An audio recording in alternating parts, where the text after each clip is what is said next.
Hello, hello. Welcome to day 1338 of Connecting the Thoughts. Code for today is replace comparison with compassion. Replace comparison with compassion. And my partner in conversation today, as has been this week, is Nicola. Sorry, what's going on here? Good Thank you. afternoon. Good Good afternoon. afternoon and welcome to the conversation. I'm loving the blue. Thank you.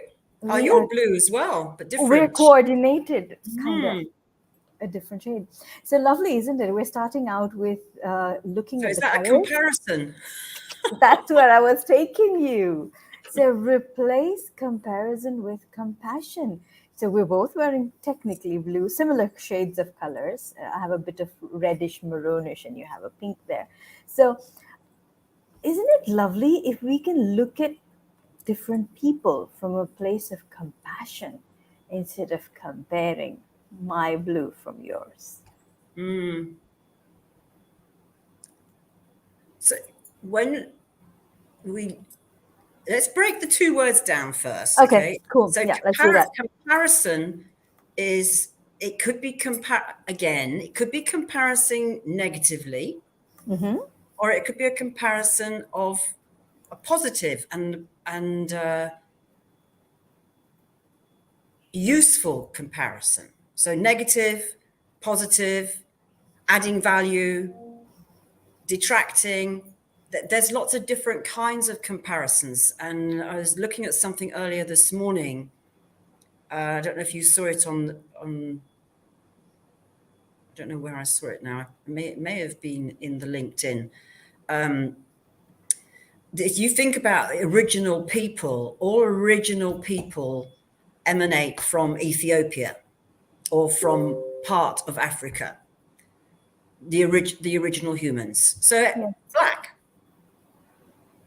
But a lot of the Europeans, the Caucasians, have tried to change the historical facts around to saying that white first and then black. And then you get all this Eurocentric and Caucasianizing. So people wanting to straighten their hair and bleaching their skin. So, and so that's where I was thinking about comparisons. And that's a comparison which is kind of like forced on us, Hmm. foisted on us, and not real. So True. there's that aspect of it as well. Hmm. Um, And so when I was, oops, sorry, yes. no, I was Go just ahead. thinking. So comparison is it can be good or bad, It could and be it can good be or bad. indifferent, and it can be Exactly. And indifferent. it really depends on the context. For example, if I look at a lot of parenting that happens where you're looking at, growing up, you're always being compared to somebody else who did things better, or do you want to be like that person because they're not right? If you always look at another. I mean, you've as growing up as a child, you are showcased or shown that this is a benchmark, or this is somewhere, this is how a behavior is either good or bad, and then there's a subtle comparison that steps in. How how about if you took it from a place of compassion instead and cultivated that in a child's mind? Because instead of feeling compared more than or less than, if the child could feel compassionate and feel one with the other person and say, hey, that's a new way of doing things, that's a different way of doing things, and that is also good. I am no different from that person, we're one and the same. If you could bring that compassion in from a little age, how different would the world be? I think well, that's an interesting perspective. But what is compassion? What is compassion? We have compassion for people. We have compassion with people. It's different. Compassion is different from tolerance. Compassion is different from empathy. So Yes. when I'm being compassionate, am I doing it to you? Hmm. Am I doing it with you? Do you welcome it? Yeah, true. And there's a quote that's attributed to Oscar Wilde. It's like, just be yourself. You're unique. Everybody else is taken. True. And why do people continue a pattern of comparing children, as your example? Or Yep. what you'll often see is on one of the Twitter feeds I follow, it's to do with schools and education. And often you have a child in your class and then you get the sibling and you compare. Yeah. And brothers and sisters, whether they're 1 year, 2 year, 5 years, 10 years gaps, are individuals. So why are you comparing them? And even if you're compassionate, is that going to make any difference to your comparison? Because it's the wrong benchmark completely. Exactly. And then you get teachers that will say, oh, you're getting Nicola in your class next year, Ruqya. And you're like, oh, she's like this and she's like this and she's like this. Well, instead of letting the teacher make their own judgment when they get the person in the class, because you've already marked them out as good, bad, shining, or failing, or whatever it might be. So again, the compassion part is good and would make a lot of difference. But why are we comparing in the first place? And why do we continue with that social structure, which is so destructive? It doesn't help. It definitely doesn't help. Also, when it comes to compassion, why can't we or why don't we show compassion to ourselves? We're so good at being compassionate to others. As you said, do it for you, do it with you. But what about being compassionate to yourself? To yourself. That is so important too. We tend to forget that you're an individual with needs as well. I'm not sure that that's compassion. That's kind of links back with the emotional tides and taking the time to breathe. It's about valuing you as who you are. And I would think it more of as, if you can't love yourself, how are you going to love others? And we forget to love ourselves. It's unfortunate, but that's how it is. So some of us Often. do. Some of us Often. Some of us do. Others are so full of love for ourselves that we don't see anybody else. True.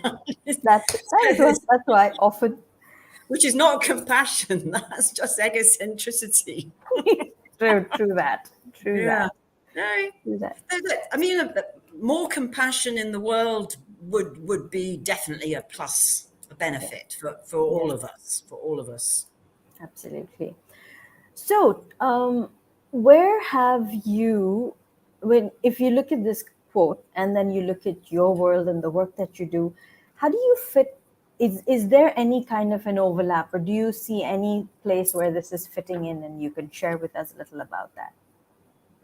Comparison and compassion.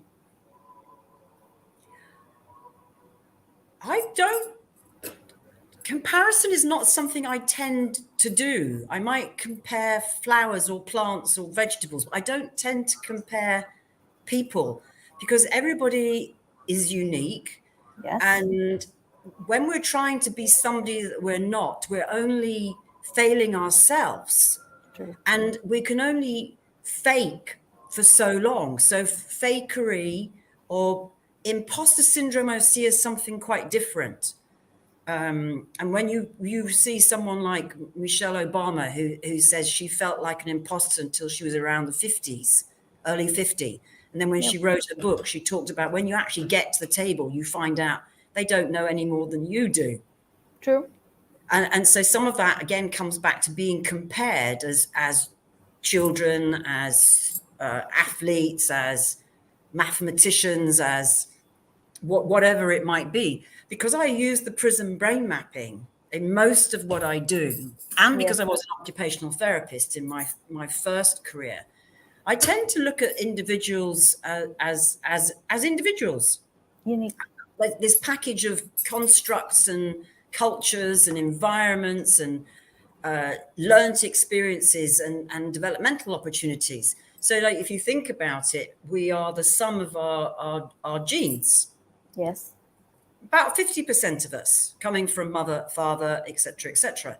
And then the rest of the 50% is to do with development, experience, exposure, and our openness to learning and growth and change and adapting.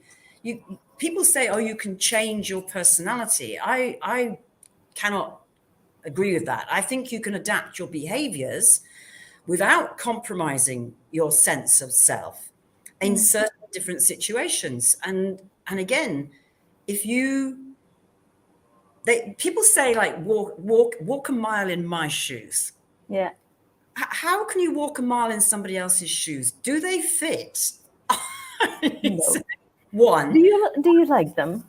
do you like them? Would you Do you have a choose them? preference for it? Exactly. And we're assuming that we have a choice about footwear. So if you have a choice, then you're not going to still walk the mile in that person's shoes because you're not them. Exactly. And you don't know. Look at Mo Farah. Who would ever have expected that hugely successful athlete to have had such a good start in life that then disintegrated by the death of his father and then by the obscene behavior of this caring person who brought him to the United Kingdom? We don't know how he walked that, and how could we ever conceptualize that? We might be able to try and have some empathy, but we have no concept of that. And one of the things I was thinking about yesterday as well was Maslow's hierarchy of needs. Yes. When you're in Yemen and you're not thinking about PhDs, you're thinking about where will I sleep? Where's my next meal coming from? Or any of these situations where there, but from the grace of God, go we. We are hugely fortunate in what we have, and the opportunity to be able to share and pay it forward. So I don't know if that would fit with the compassion with paying forward. Yes, definitely does.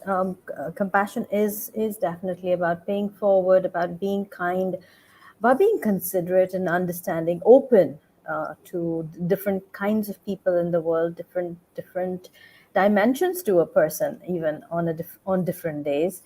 That's what compassion to me feels it is.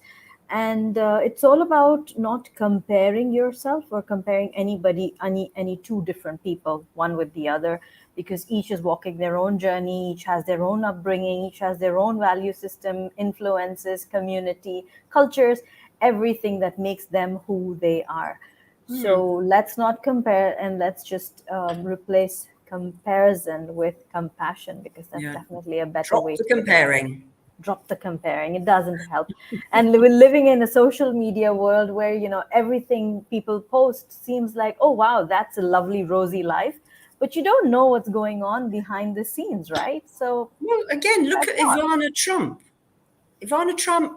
Yeah, we spoke about it yesterday. Yeah, Yes. but I was looking at something else today, and then I was thinking, you know what? I need to build a network for a wellness check, because if I fell down my stairs, I could be 3, 5, 7, 10 days. So I need that. It's not a comparison, but from the point of view of compassion for her lying there, we don't know if she died instantly or if she was in pain, and we're never going to know. And it doesn't matter. But there are a lot of people who are on their own. And yes, I do. And young, fit, healthy, doesn't matter. Doesn't matter. You trip up on the stairs, you trip up in the street. It's nurturing, compassion. Comparing doesn't help. Comparing doesn't help anybody, and can be hugely destructive. Absolutely. Definitely, comparison can be destructive. it is important to be mindful of the people around you and be compassionate. And on that note, I'm going to take our affirmation for today as I am compassionate, because yes, you definitely have to be compassionate. You have to be mindful of things that are going on. Dale is listening to us all the way from Ohio. He says, Oh, I try to hi, Dale. enjoy. Hi, Dale. He says, I try to enjoy different cultures with a happy heart. He says, the world is very angry now. The only way to fix this is fix this one by sometimes just a smile. Okay. Yes. Yes, a smile. Thank Yeah, you, and Dale. refracting out the good, not reflecting out the bad and sending it back. Mm, Reflecting and refracting love and kindness, because there is a lot of anger out there. There's a lot of yeah, anger out there. true that. And anger with anger doesn't work. It's kind of like it's like the old north and south poles, the magnets and Yep. the iron filings. We need to be Yep. attracting love and light. I have a quote, and I'm going to share the link for that. It says, "It takes love to kill anger." So I'm gonna share the link to that in the side as we close. Thank you, Nicola, for amazing 5 days with you. I have enjoyed these conversations. Thank you for joining on the consistency challenge, and for always adding value to these conversations. Thank you for the Thank you so much. opportunity. Thank you. Guys, if this conversation has been of value to you, please write in I am compassionate, give the video a like, subscribe, and until tomorrow, keep smiling, keep shining, stay safe, and thank you for connecting the thoughts with me. Thank you so, so much. Thank you once again, Nicola, for your time, Shukran your jazilan. wisdom. Afwan Jazilan. Thank you. Okay, masalama to everybody. Thank Ma you. salama. Thank you. Thank you. Shukran jazilan.